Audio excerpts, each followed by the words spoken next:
Você já se perguntou como o reinado de Davi está conectado com Jesus Cristo e o grande plano da salvação?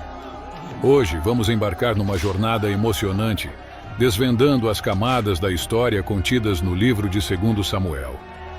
Prepare-se, pois essa narrativa vai além do que os olhos veem, tocando o coração e a alma de quem a escuta.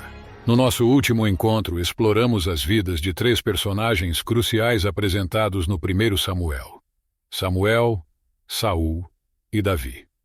Ficamos maravilhados com a complexidade literária desse livro, que habilmente tece o destino desses personagens. Inicialmente somos introduzidos a Samuel, para então testemunharmos a ascensão e a queda de Saul, contrastando dramaticamente com a ascensão de Davi, culminando em sua coroação como rei de Israel.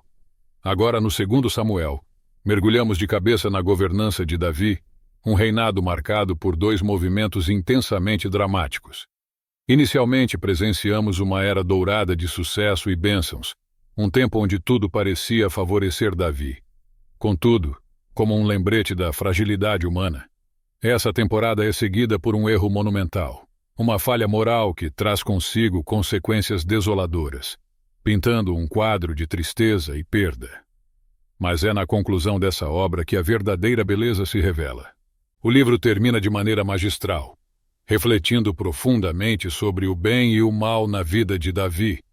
É nesse momento que a esperança nasce, antecipando a vinda de um rei que surgiria de sua linhagem. Um rei que não apenas governaria com justiça, mas que também traria consigo a promessa de salvação para todo o mundo. A história começa com a morte de Saul. Davi, surpreendentemente, compõe um longo poema lamentando a morte do homem que tentou matá-lo. Mais uma vez, o autor destaca a humildade e a compaixão de Davi, um homem que lamenta até mesmo a morte de seus inimigos. Após isso, Davi vivencia uma temporada de sucesso e bênçãos de Deus. As tribos israelitas pedem a Davi que una todas as tribos e se torne seu rei. Como rei, a primeira coisa que Davi faz é ir à cidade de Jerusalém, conquistá-la, estabelecê-la como a capital de Israel e dar-lhe um novo nome: Sião. A partir daí, Davi continua a vencer diversas batalhas, expandindo o território de Israel. Após tornar Jerusalém a capital política de Israel, ele deseja torná-la sua capital religiosa também. Então ele leva a Arca da Aliança para a cidade. Em 2 Samuel, capítulo 7, ele fala com Deus e diz que agora que Israel tem um lar permanente, ele acredita que a presença de Deus também deva ter uma casa permanente. Então ele pergunta se pode construir um templo para o Deus de Israel. Entretanto, Deus diz a Davi: "Obrigado por pensar nisso, mas na verdade eu irei construir uma casa para você, uma dinastia." 2 Samuel, capítulo 7, é um capítulo fundamental para compreendermos o enredo de toda a Bíblia. Nesse momento, Deus faz a promessa a Davi que, através de sua linhagem real, virá um futuro rei que constituirá o reino de Deus aqui na terra e estabelecerá um reino eterno. Essa é a promessa messiânica a Davi, que é afirmada e desenvolvida no livro de Salmos e também no livro dos profetas. Esse rei fica ligado à promessa de Deus a Abraão. O futuro reino messiânico será a maneira como Deus irá trazer a sua bênção para todas as nações. No meio de todas as bênçãos divinas, as coisas tomam um rumo terrivelmente errado. Davi comete um erro fatal. Não é fatal para ele, mas para um homem chamado Urias, um dos estimados soldados de Davi. Do seu terraço, Davi vê a esposa de Urias, Batseba, tomando banho. Ele a deseja, dorme com ela e a engravida. Então ele tenta encobrir tudo, assassinando Urias e casando-se com Batseba. Isso é simplesmente horrível. Quando Davi é confrontado pelo profeta Natã sobre tudo isso, ele imediatamente assume o que fez. Ele está despedaçado, arrependido e pede a Deus que o perdoe. Deus o perdoa, entretanto. Deus não elimina as consequências das decisões de Davi. Como resultado de sua terrível decisão, a família de Davi, o seu reino, tudo desmorona. Isso transforma essa sessão em uma história trágica, muito parecida com a queda de Saul. Os filhos de Davi acabam por repetir os erros do pai, mas de uma maneira ainda mais trágica.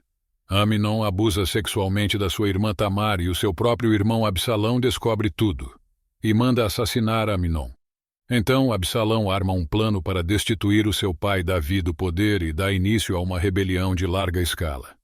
Assim, pela segunda vez, Davi é forçado a fugir de sua própria casa e se esconder no deserto. Só que desta vez, ele não é um homem inocente. A rebelião termina quando o filho de Davi é assassinado. Isso parte o coração de Davi. Mais uma vez, ele lamenta sobre o homem que tentou matá-lo. Durante os seus últimos dias, Davi volta ao trono, mas como um homem destroçado. Ele está ferido pelas tristes consequências do seu pecado. O livro termina com um epílogo bem elaborado, contendo histórias que estão fora da ordem cronológica, formando um projeto literário simétrico excelente. As histórias externas acontecem no início do reinado de Davi, e elas exploram as falhas de Saul e depois de Davi, e como cada um deles feriu as outras pessoas por meio de suas más decisões. A próxima parte interna da história é sobre Davi e o seu bando de homens poderosos que lutaram contra os filisteus. O interessante é que as duas sessões contam uma história que mostra a fraqueza de Davi na batalha.